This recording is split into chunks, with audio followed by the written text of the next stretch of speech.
Hello, everybody. Thank you for tuning in to What's Good with Ebony Chappelle.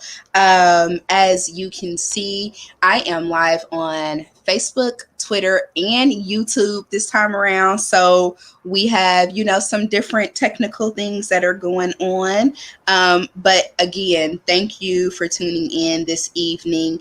I am so excited about the show today. We are going to be talking with Stephen Lane of the Indianapolis Public Library about all things drag queens in Naptown, and I am super, super thrilled. So for those of you that haven't watched the show before, What's Good is a show about people doing good things and things that make us feel good. So I just thought that Stephen would be the perfect guest. But as we get started, before I bring him on, I just want to encourage you, if you have any questions or comments during the show, feel free to leave them, and then we can even maybe put them up on the screen so that you can be a part of it as well. The goal here is for it to be super, super interactive. So, it works if you guys join in with us, if you have anything to say or add to the conversation. But, this has just been a really, really good week for me, and I'm excited about all of the cool things that are happening with me personally, professionally, and this show is definitely part of that. So I mentioned earlier that we're going to talk with Stephen Lane about all things drag queens in Naptown. He did a feature interview with the Indie Star, and they covered what it is that he, researched and the history that he discovered about these amazing performers right here in our city. So I'm super excited to talk to him about that and the research that he did, which a lot of it came from the Indianapolis Recorder newspaper. For those of you that don't know, I spent a good amount of time there. I was working for the Recorder for 4.5 years. Started out as a glorified intern, basically, worked my way up to be assistant to the president. And then before I left, was editor-in-chief of the newspaper. So it's an accomplishment I'm very, very proud of, very grateful for that opportunity. Given the fact that the Indianapolis Recorder is 125 years old. It's the fourth oldest surviving Black newspaper in the country. And it is a wealth of knowledge that's available there for people doing research. One of the top things that the Recorder is used for today, outside of being an outstanding news publication, is people do their genealogical research on the Recorder. I can't tell you how many stories of people that I've met and people that have been covered in the paper who found their long lost loved ones through reading archives of the paper. You have people that were able to trace back their family history because of what they found in the Recorder. So, just an incredible resource, still Black owned, still doing the work. So shout out to y'all, Indianapolis Recorder. I love you. And last month would have been their 125th anniversary party, but because of COVID, of course, that didn't happen. But, still big ups to them for, making it to this incredible milestone of 125 years. So jumping right on into it, without further ado, I want to bring into the show Stephen Lane, who is a special collections librarian for the Indianapolis Public Library, a historian, and just all around a really dope individual. Hey, Stephen, how you doing? Hey, pretty good. How are you doing? I'm good. I'm happy to be on here with you, talking with you tonight. So what y'all don't know is that me and Steven talked for damn near an hour before we even started the stream. So that was like our pregame, pretty much. Right. It was a good conversation, definitely. Absolutely. So we have even more to get into. So starting out, tell us a little bit about your work as a historian and as a librarian and what it is that you do in special collections. So I have been with the Indianapolis Public Library for 7 years now, and I've been in this role as Special Collections Librarian for a little bit over a year. So this is kind of a new role for me, but basically what I do is I collect the history of Indianapolis. I collect it, I preserve it, and I show it off to people. I love that. Yeah, I like to think I like collect the city's memories and collect the city's dreams, hopes, fears. I like to say that that's what I do, collect the memories of our city. I love that. I love that so much. And one of the things that um, I was so excited and inspired by, but that also made me kind of sad with the work it is that you did on uncovering the history of drag performers in Indianapolis is that, wow, I'm amazed that you have the talent and the ability and the access to do that. But Yeah. then also sad, like, damn, why is this the first time I'm hearing about this? Like my grandmother spent a lot of time on the avenue back in the day, and she would tell me little stories here and there, when she was in the mood. My grandma wasn't a big sharer like that. So it just depended on how she felt, how much information we were going to get. Yes. But I was like, man, why did I never hear these stories? So I definitely want to ask you about that. But before we do that, do you mind if I play this interview you did with Indie Star for the people? Yeah, please do. Okay, so I'm going to show you guys the interview that Stephen did with the Indie Star about the untold story of Black drag performers in Indy. So I'm going to play that for Indiana y'all Avenue now. was this area that was, the center for Black life in Indianapolis. It was a Black entertainment district, but you could also go there to do grocery shopping, go to the pharmacy.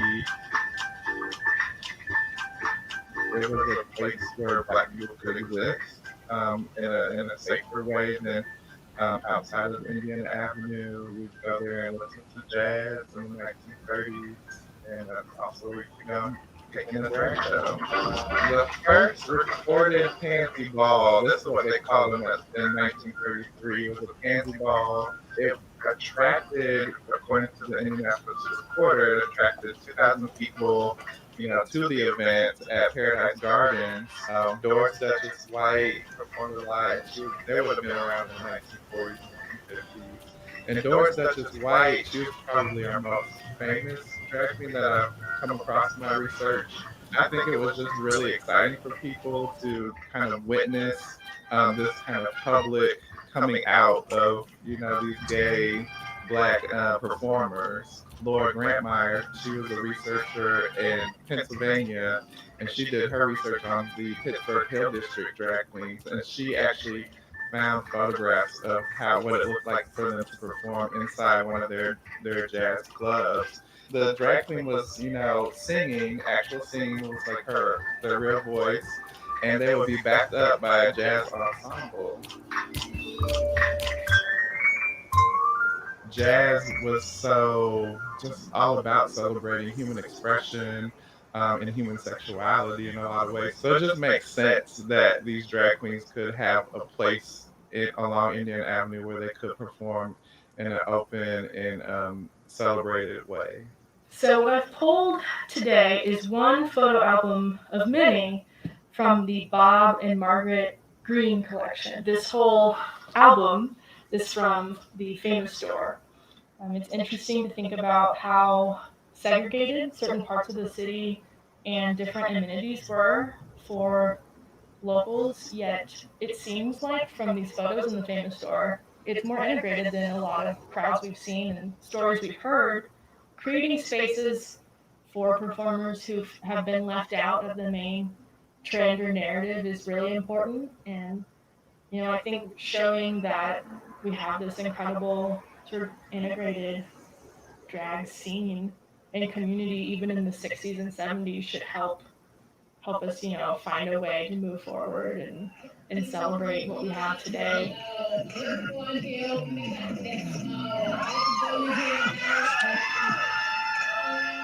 I got my start when I was 16. I was 16 underage. I had went to my very first show at 14. I was young. I lied to my mother and spent the night over one of my friend's house. She was young and she was performing, and she got me in with a fake ID. At that time, I never seen anybody like me on the TV. I was so in awe because it was these entertainers that were polished and beautiful, and most of them were boys, and then some of them was trans women, and I was like, this is what I want to do. Like, I love this. I love everything about it.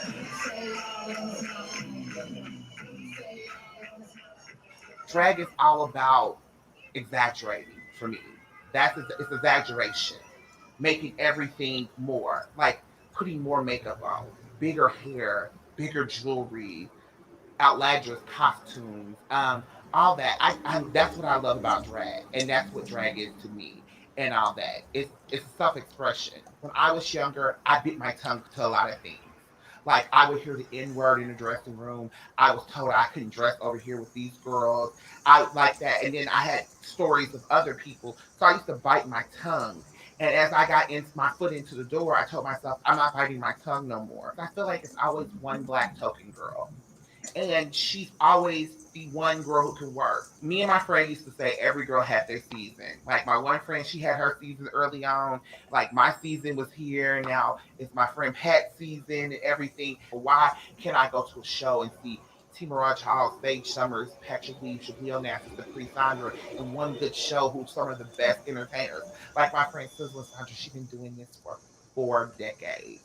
That's 40 years she's been entertaining, and sometimes they don't give her the praises that she deserves, because she paved the way for a lot of trans women, a lot of black entertainers, and everything. They don't give her the accolades that she deserves, being that type of sickening entertainer she is.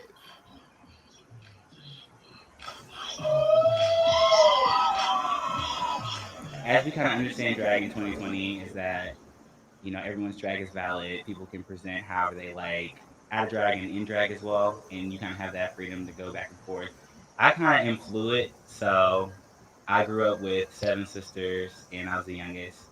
So a lot of times, just in conversation or just casually, they would just be like, "Girl," or "Hey," "Hey, girl," whatever. And for me, it didn't really ever make me feel bad, or it didn't feel off. I still connect to my masculine side as well. So I like to kind of float in between freely. I think our scene is very beautiful overall. I just think that's, certain things that we need to focus on where everybody will feel that some level of representation.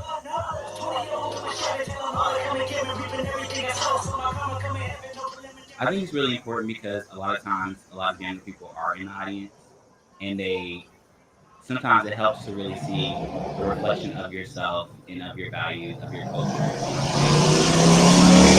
It provides them with pride just to know that they are accepted, that they're seen, that what they have and what they are is beautiful, and it deserves to be celebrated. So, at the end of my paper, when I was done writing it, I just started crying because it was just like, I see myself reflected in the historical record of my city. And so, and it was also gave me a way to kind of explore how black gay men contributed to the history of Indianapolis in a big way. And that way was, creating this queer identity that we recognize today. History owes an explanation and to show people how they are connected to their past. And I really hope through this collection and sort of celebrating these photo albums and figuring out who's who and where they're performing, I hope to give local performers a chance to understand their own heritage. Black drag queens been around for a long time. Black drag started a lot of good things that's going on in this community. We are here and we want to be seen, and we're going to be seen. I think they really set the tone for what that resistance looks like, and they set the tone for, how to be brave in a conservative society, and just, you still got to be yourself. You still got to live your life. Go get the one.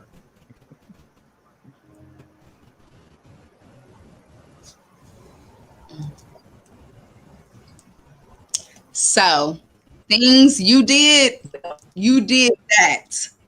Yeah, I think the indie star, I just want to thank them for, giving me the platform, and the video they put together was amazing. Yes. So, Yes. or like, this should just be a whole documentary now. You know So we what? gotta make that. It should. Hey Imani, hey Revolution, thank y'all for tuning in. But yes, it absolutely should be a full-fledged documentary. I mean, what does it feel like for you to sit back and reflect on that whole experience of uncovering this history? It was really exciting for me to learn this. I mean, I didn't. I went into it just not knowing anything about these drag queens and anything about what I was going to do my public history paper on. Like, I knew I wanted to do something that involved the intersections of black and gay, Mm-hmm. and what that looked like. And so I was telling you earlier, I was originally going to do my paper on like an oral history of the beat, which Yes. was like, Let me pause you right quick.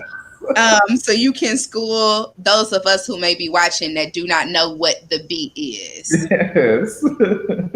So the beat, like after the clubs closed, the beat was a place you would go after. It was like an after party kind of, and it was always outside, along Walnut Street, going between. It was like between Meridian on Walnut Street, and the other street would have been Capitol.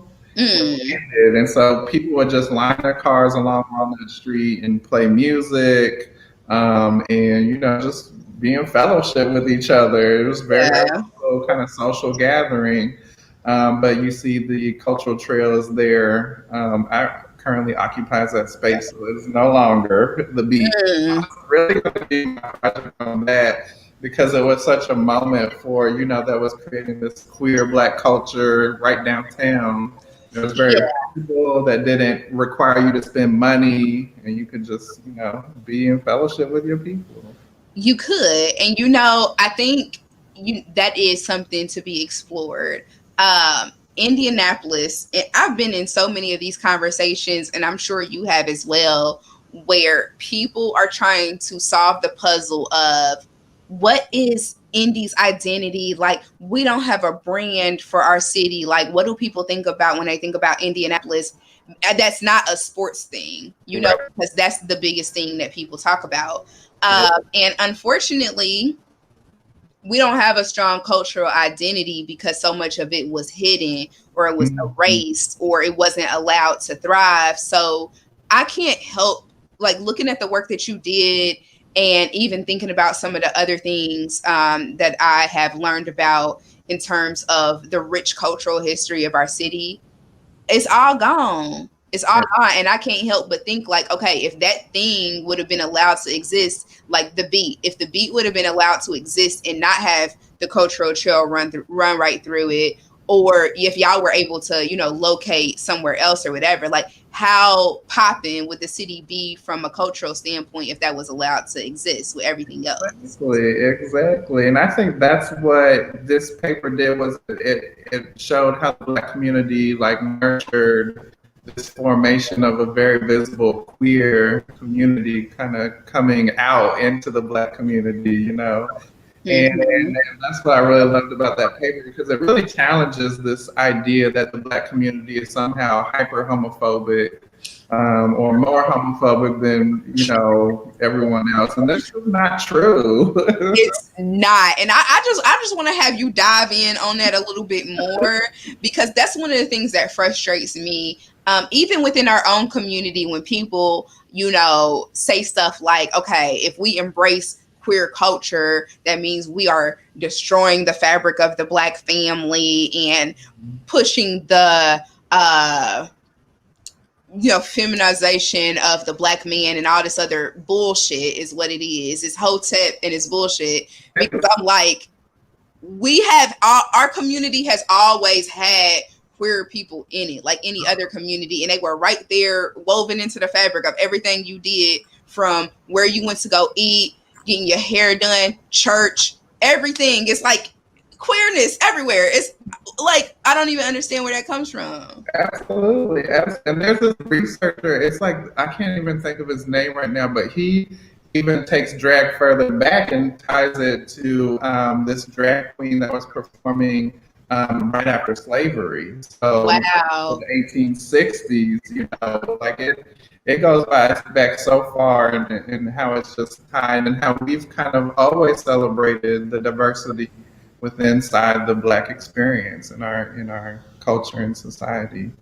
I think a lot of that pushback that we were getting, even in the 1930s, there was pushback to the pansy balls that were happening along Indiana Avenue, and a lot of that was tied to respectability politics. You know, where Indiana Avenue was a Black entertainment district surrounded by whiteness, a white community. So, you know, people felt, you know, in order to have all the rights, you know, that are supposedly part of our society, then we couldn't have, you know, queer visible people in the community. We couldn't have that there. But, you know, as we know, like we're not going to get our freedom by appealing to respectability politics, you know? Yeah. Because it'll always be something else. Like after we pull up our pants, they want us to cut off our hair. After we cut off our hair, they want us to, I don't know, do 10 jumping jacks. After we do 10 jumping jacks, we got to get 10 degrees. You know, the goalpost is always going to move if you're working with inside of respectability politic framework. Yeah. You just said a word with that. You just said a word with that. And I'm sitting here like really, really vibing and like just soaking it all in because it's so real.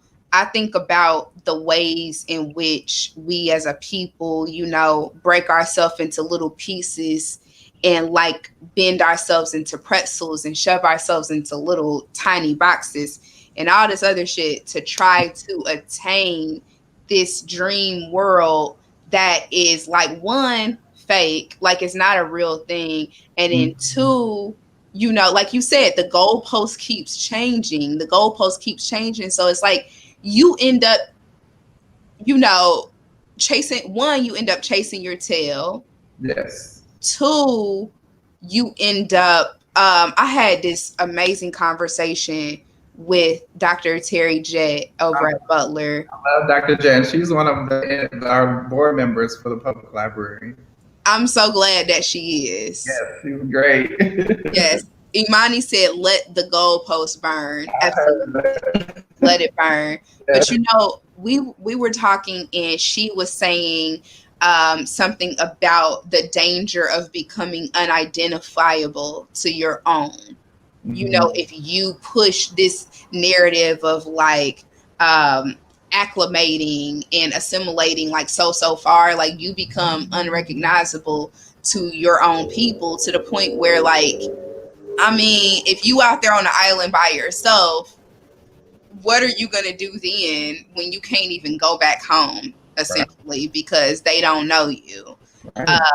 It just, yeah, you said a word with that. It really, yeah, I'm gonna be thinking about that for a while. Right. Yes. But I think that's just why the research was so important. And you know, I would go to all these different archives and libraries and just ask them what they had, if there was any information that they had on these drag queens that performed in the jazz clubs on Indiana Avenue. They really couldn't give me much of anything. One librarian at the state library, she was like, "You're gonna have to like come at this from like a sideways approach because you're not gonna find anything." But you know, of course, the Indianapolis Reporter being digitized. Once I was really deep diving in there, I found all the information I needed to write this paper. Wow. Because, you know, the Recorder did such a great job and does a great job of just documenting Black life in Indianapolis that, you know, and they cover every facet of Black life and the diversity of our Black experience here in the city. that my research was possible because they were talking about what gay black men and black trans women were doing on Indiana Avenue as far back as the 1930s, which is awesome. And they even did a community poll in 1934, like, what is your opinion of pansies or fags? Wow. Yes, yes. Oh yeah, yeah. There was a community poll. I have to send you that clip, that newspaper. Please And, do. I and need to see the, this. the range of the opinions on there, it ranges from very homophobic to very accepting, even in the 1930s Indianapolis. So, Wow. yeah, yes. That's deep. They Uh, did a poll, but it's like this is the thing that is really interesting about the recorder. I feel like we might end up going on a little tangent here, that's all right. but before, okay, so now everybody, social media is the thing, right? You can hop on Facebook, Instagram, Twitter, Snapchat for the young people. I don't do Snapchat. I don't do TikTok. I looked at both of them and they gave me a headache. So I said, fuck that. Not for me. I will be very auntie when it comes to that. So whatever, sue me. But one of the things that blew my mind about the recorder is when we would go back through the archives, because I worked there during the 120th anniversary. So I had to spend a significant amount of time going back through the archives. And the gossip blew me because it would be from like juicy, like, okay, that's hot, like the tea is piping hot, to random stuff about people that you like, why don't y'all mind y'all business? Like, why is it important for that to be in the paper? But it would be what some people might consider the mundane details of people's life. But at the time, you had to think about it. There was nowhere else that those stories would be covered, period. Like, it was not happening. One, well, maybe at one of the other Black newspapers that was around, but they were the premier one. But you wasn't going to really read that nowhere else. Everybody didn't have telephones. And people were concentrated in like these pockets of community or whatever. So it's like, this is how you got the news across about what was going on. I will never forget reading about somebody's cousin coming to visit, and they're like, well, such and such on such and such street, on Northwestern. I'm gonna just use one of them old streets. Yes. But the Jackson family on Northwestern, they cousins came to visit from Kentucky, and they grandma foot is broke, but she's gonna be all right. And that's the type of shit that would be in the paper. And I was like, this is crazy, but that's so amazing that it's recorded there. One queer example of that is in the recorder. So they posted, they were like, okay, this drag queen needs to give Miss Mabel, who lives in Hallville, her dress back because Miss Mabel let this drag queen borrow her dress for the show, and she needs to give it back because Miss Mabel. And so she actually contacted the paper to work on getting her dress back. Like, she wanted her dress back. I need a minute. Right. But I think it's awesome because it's also another example about how the community helps support these drag queens and actually them with costuming and here, I'll loan you my dress, but I want it back, okay? Listen. She said, if that heifer don't bring me back my dress, it's gonna be a problem. I'm gonna come down there to the avenue, and if I catch you in my shit, we gonna have a problem. Okay, well, get on your typewriter right now. I want this in the paper.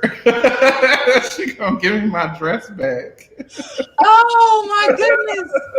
Woo! That is funny. Oh my gosh, that is funny. Right. So going back, all the way back, because the reason why you get to do all these type of things is because you are a librarian. You're somebody that is in the role with access to be able to do these sort of things. Yeah. We talked about this when we did our little pregame or whatever, but I'm sure a lot of people have never seen a librarian like you. Yes. When you think about librarian, typically you think about a little old white lady with pearls and the glasses with a little chain on it, which that's totally fine. That's great. But you don't really think about other type of people doing that.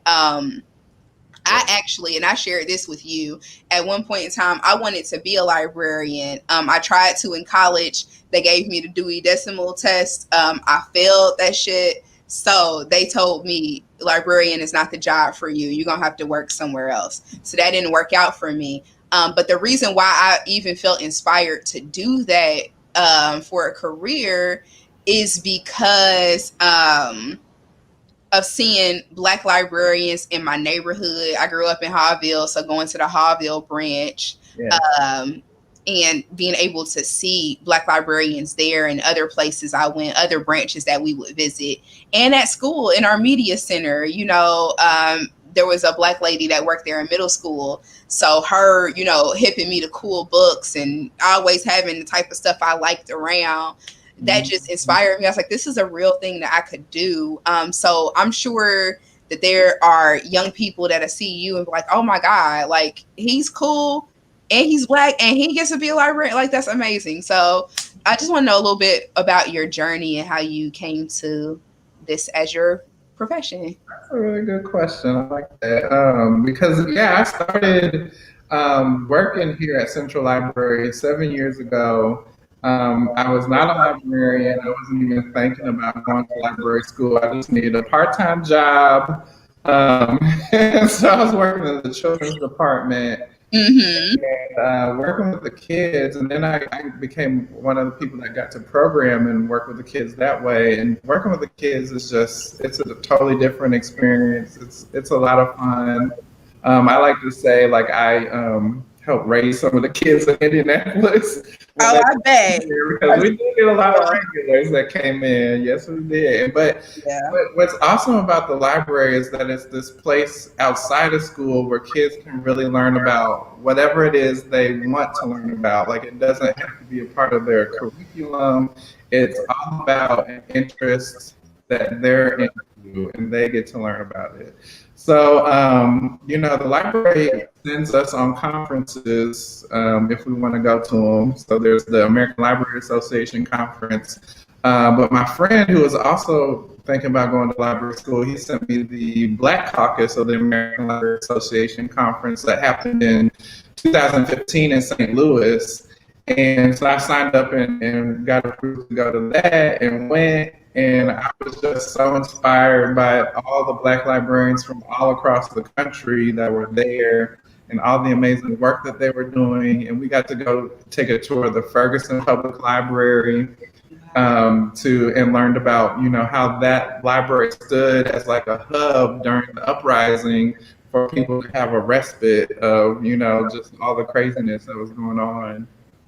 And I got to meet one of my favorite authors, Walter Mosley. And so I was just like, you know what? I'm so inspired by all these Black librarians. Like, I was in the hotel room filling out my application to go to IUPUI's library school. and That's amazing. For sure.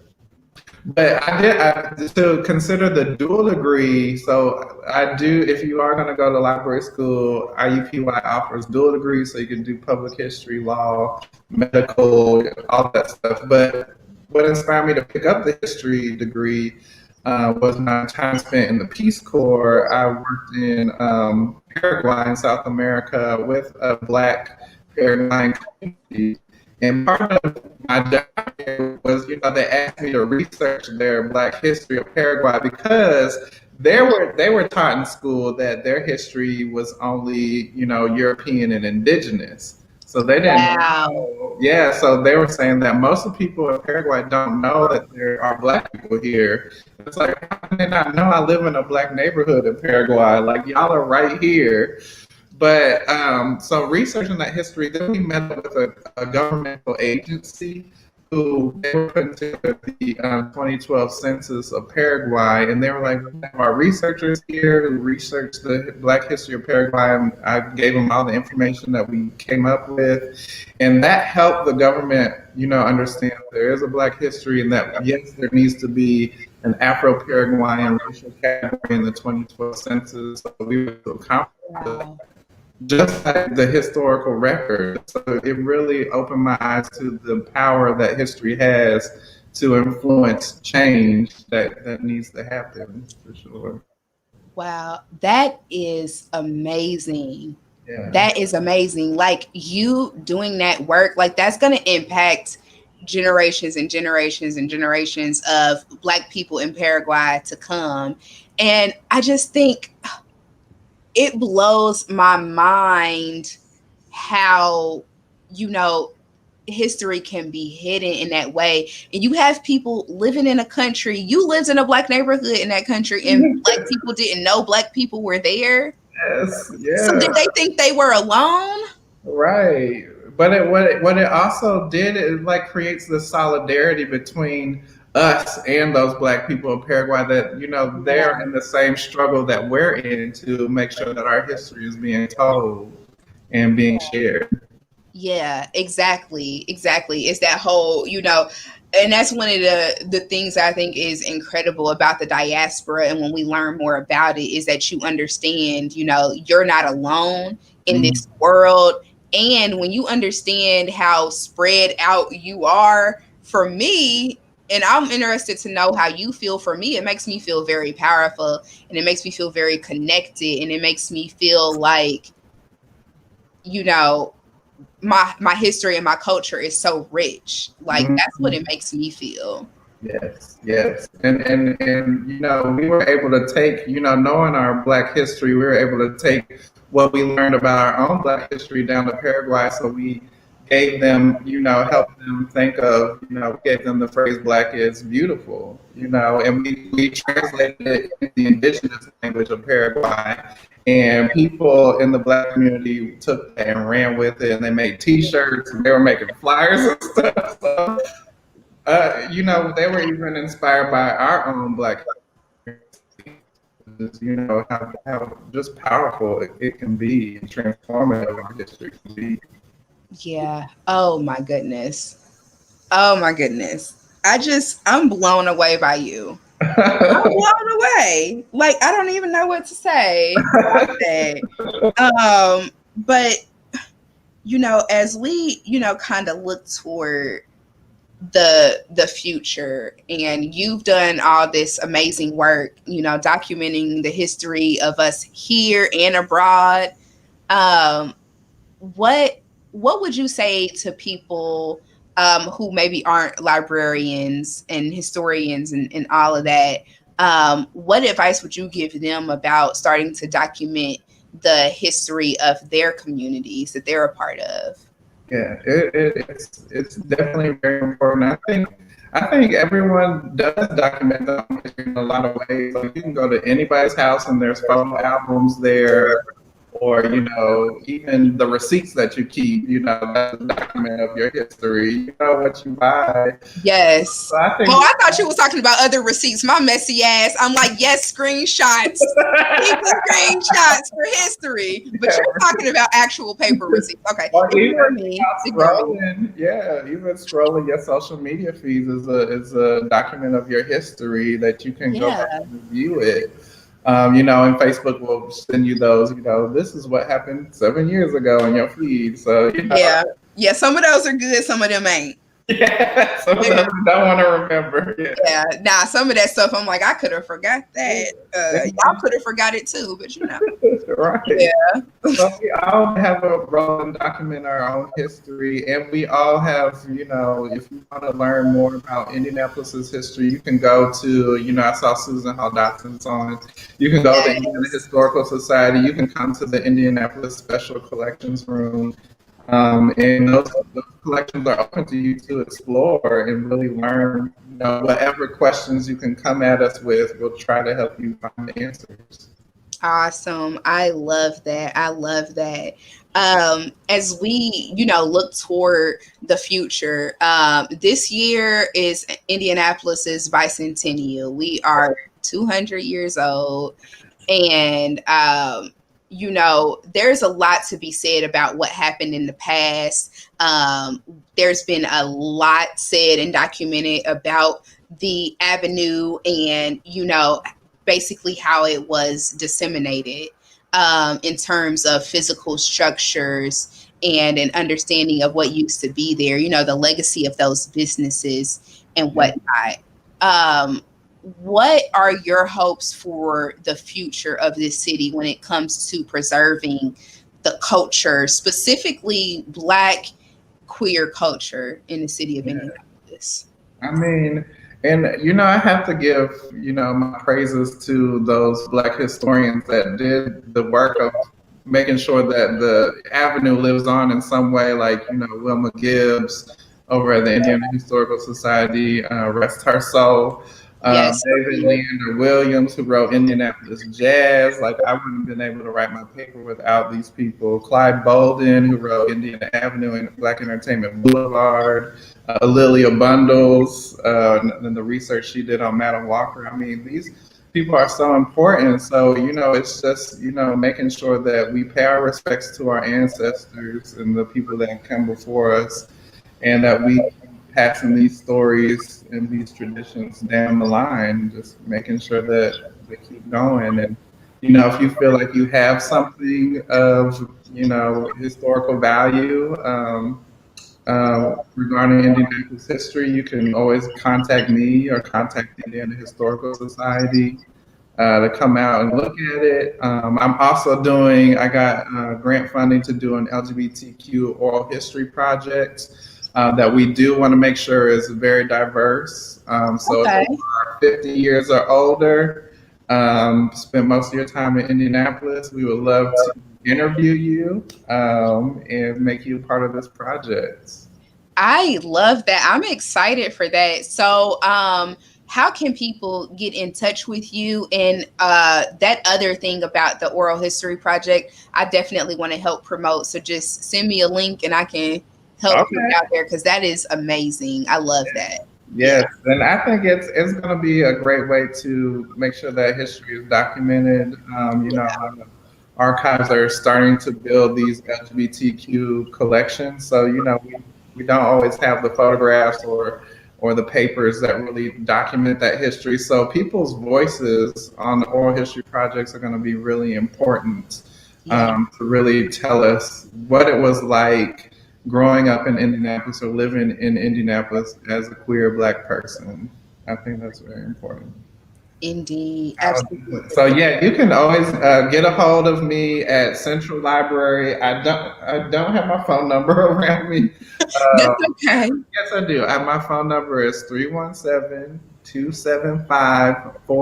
317-275-4108. So 275-4108. So you can call me or email me at slane at ndpl.org. And Okay. I'm going to put that up as well. Slane at ndpl.org. yes, that's it. Yes. So you guys, if you would like to be a part of that oral history project, be sure to hit up Stephen Lane, our amazing, amazing librarian, historian, documenting the stories of us here and abroad. I learned today that you are international with it. So I'm just, that's gonna always be a thing. Okay. Yeah. I just love to celebrate people, Yeah. and the things that they're doing because I think that's important. That's how we keep it going. We got to, and we got to celebrate the people of our past too. So, one of the things that we do here, I have the ISCR lecture series because I don't know, like I don't know if you're like me, but like growing up in Indy, like I feel like we never really learned our history in high school No, or really like cared because we didn't really see people that really reflected us besides Madam Walker. Like I feel like we learned Madam Walker. But That's it. And the only reason why we learn her is because of Alelia Bundles. Like if it wasn't for her work, we mhm, wouldn't have learned about Madam Walker growing up in school. So yeah. sure that yeah, we had to make sure that her voice was heard. So Yes. so what we I invite in, historians that are local, historians that work on Indianapolis history, whether they're professional or amateur. I Yeah. want them in here to share their research with us so that we can all learn about the history of Indianapolis and really gain that appreciation of our history and the people that came before us and get that sense of place and sense of identity for our city. Yeah. Mhm. That is awesome. So my next one is coming up is going to be September 16th. Okay. So you can Okay. find that on our events calendar at ndpl.org.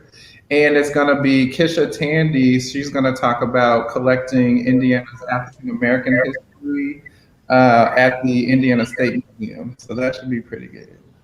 Yeah, that is going to be really, really good. So, shout out to Kisha Tandy as well for just being another one of those amazing voices. You mentioned Susan Hall Dotson earlier. I know she's probably on here or hopped off. And of course, Wilma Gibbs, more like A legend, icon. absolutely, Yeah. absolutely, 100%.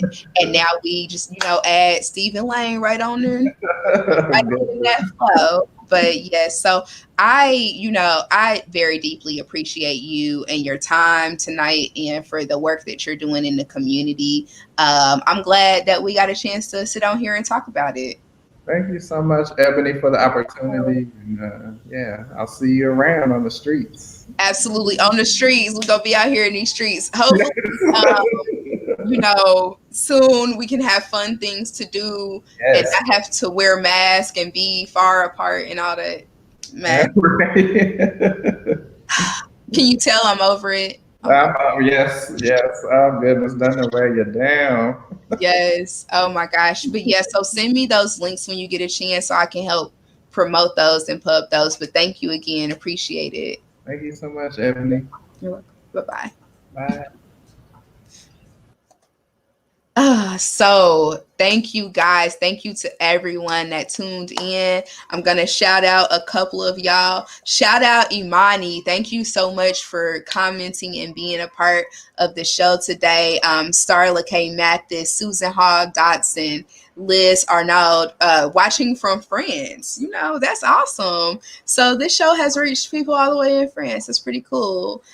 So shout out to y'all and also the Revolution. Thank you as well for tuning in and commenting. I appreciate all of you. Thank you, thank you, thank you, thank you, thank you to our guest tonight, Stephen Lane, librarian extraordinaire, just telling these amazing stories of Black people in all of our colorful splendor right here in the city of Indianapolis and beyond.